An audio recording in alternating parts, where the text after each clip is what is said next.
Yo, what's up guys, welcome back to a brand new video. Today I'm showing you guys this insane fire buildup in After Effects, so make sure to subscribe and like, because this helps me out so much. And also join my Discord server if you do need any help, as well as all the plugins will be linked in my Discord server, so go ahead and check that out. Without further ado, let's get into the tutorial. Okay, so the first thing you want to do is rotor brush and add velocity, the basic things. If you don't know how to do these two things, go ahead and check out the beginner's After Effects tutorial, which will be linked in the description below. Yeah, go check that out. But once you rotor brush and add your velocity, just go ahead and cut it like where your velocity starts, and then right before the kill, and pre-compose it to look like this. Fade in your rotor brush a bit, just like that, so it should look like that. And then just go ahead and duplicate it 3 times. Like this. You're gonna Control C, Control V, and Control V, and on this very bottom layer, you're going to change the fade, and it's gonna be like a fade down. So, and then it's gonna go to 15. So it's gonna start at 10. And then go to 15 on this very bottom layer, or sorry, 100, and then go to 15. Go ahead and delete the rotor brush on the very bottom layer, because what that's going to do is give it like a fade down so you can skin glow stand out, as well as add a hue saturation bright to decrease the saturation. Make a saturation keyframe but 5 frames after, and put it at 0, and then at the beginning of the clip put it at 1, and it should look like this.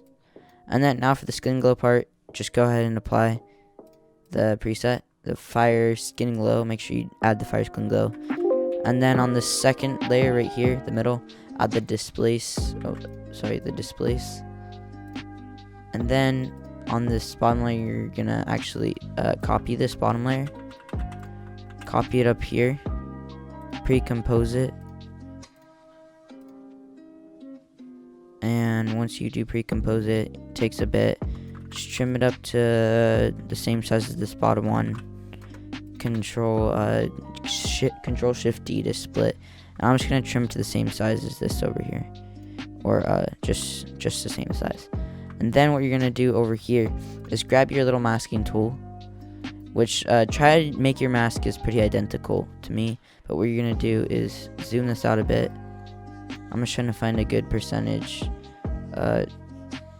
to start masking in. 33 should be good, 33.3%. What you're gonna do is make little spikes like this, and then just kind of put that around each corner like that, and just kind of make this abstract and something like that. Once you do got that, go ahead and it should look something like this. Go ahead and just go down to mask and click the invert button, and then you got this mask right here.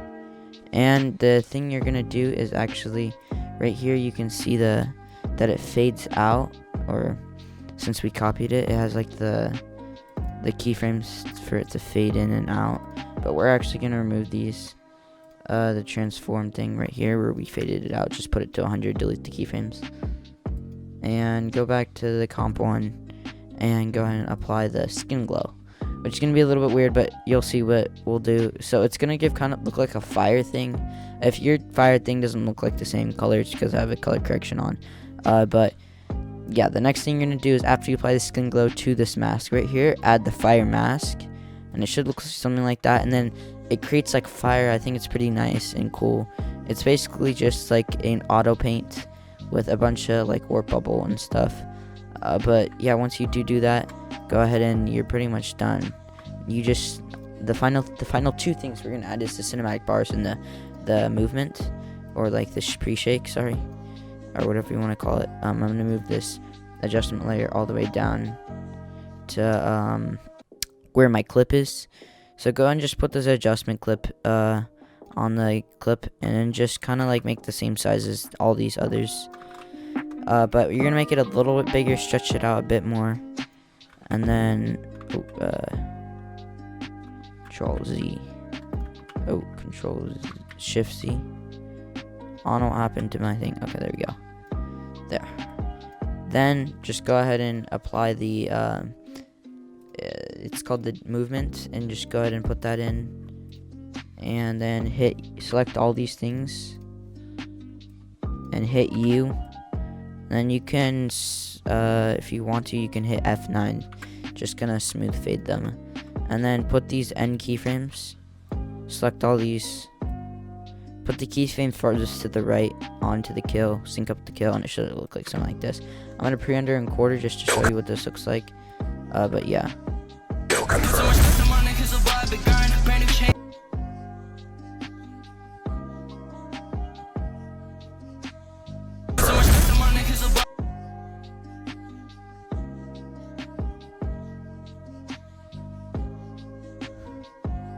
And if you want to, there's a glitch with the blur mode curves. I don't know why, but you can just go and delete the blur mode curves.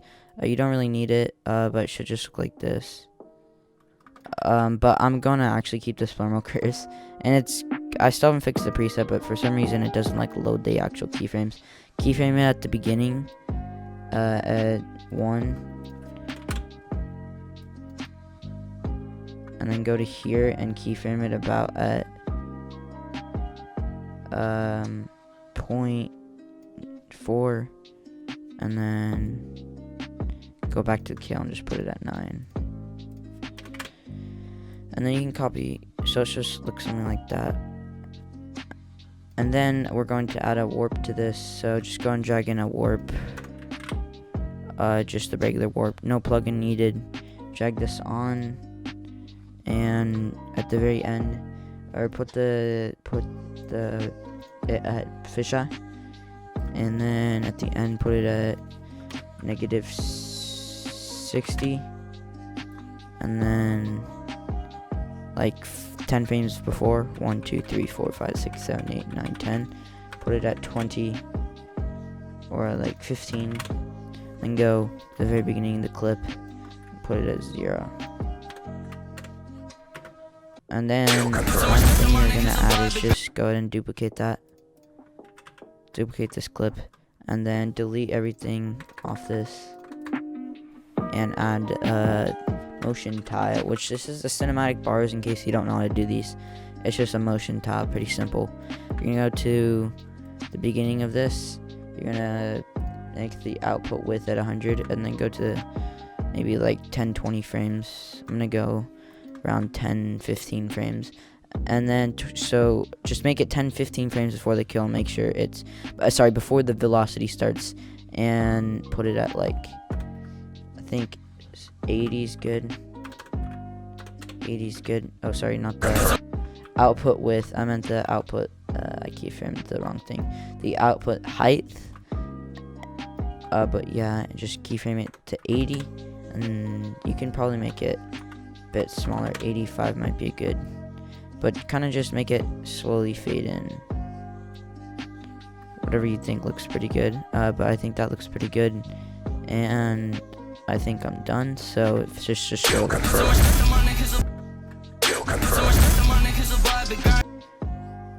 So anyway, make sure to subscribe and like, as it does help me out so much, and see you guys in the next video.